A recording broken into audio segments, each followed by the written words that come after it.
një komponent të ushqyrit që vlerësohet si shumë i rëndësishëm dhe pikërisht do flasim për ushqimet e koncentruara.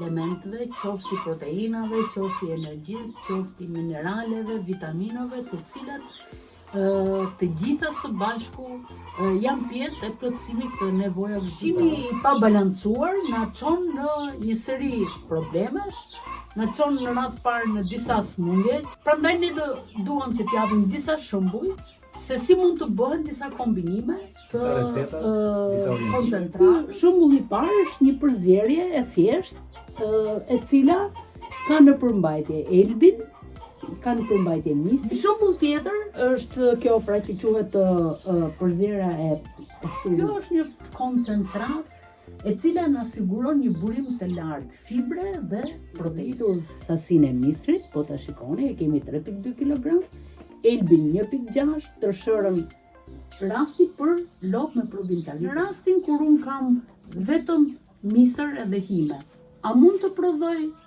koncentrat?